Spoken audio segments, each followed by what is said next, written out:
So we just had Craig Button, and now, as if we could jam in any more star power on this show, here's Mark Masters, our Leaf reporter, to talk about Game 1. And Mark, the Leafs were pretty physical in Game 1. And the Panthers tried to match that intensity, and they were called for 5 penalties. And I imagine Paul Maurice might have had an interesting response to that afterward.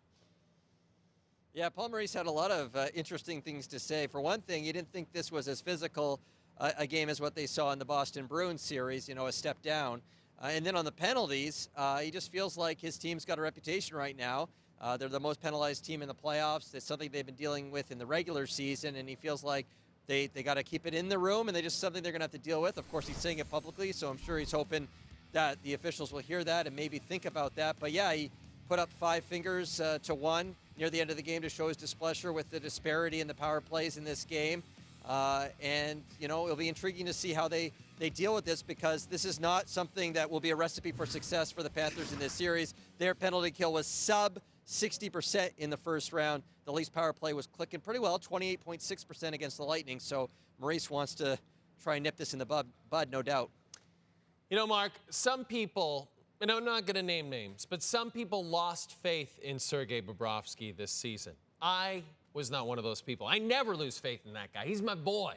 And he had 34 big saves in Game 1, but really he was so clutch in that final few minutes, wasn't he? He really was. You've always been a Bobrovsky truther. I know that, Jay, and this was a good night for you and for the Florida Panthers. Paul Maurice, he goes back to Bobrovsky late in that Boston series. He says it's pressure times, elimination games. It needs to be him in the net for those games, and he answered the bell against Boston, and he was very good again in this game. Now, the Leafs feel like they got enough chances. They just got to finish. Sheldon Keefe said they actually had more chances in tight than maybe they had, previously in that Lightning series. They were beating Onrait Vasilevsky with longer range shots that were tipped or there were screens in front. They felt like they had some really good chances. They just got to find a way to finish. I mentioned that the Panthers penalty kills survived this game. The Leafs, they were happy with the chances they were generating, especially in that first power play. They just could not find a way to get past Bobrovsky in this one.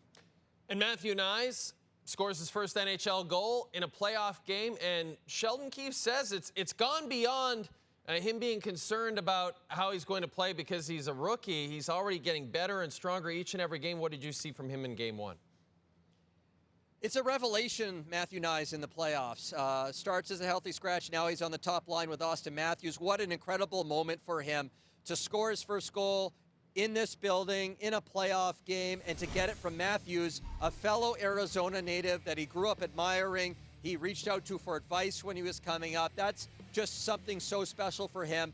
And just the mental strength of this guy is amazing. In Game 6 in Tampa, he's on the ice when the Lightning get the tying goal. He felt like he was responsible, at least in part, for the way that puck went in.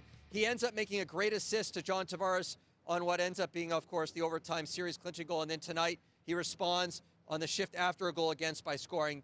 The breakthrough of Matthew Knies in this series is a really, really good development for the Maple Leafs. And a big storyline. The Panthers win their first game beyond round 1 for the first time since 1996, the year I started at this network. Most important year in this network's history.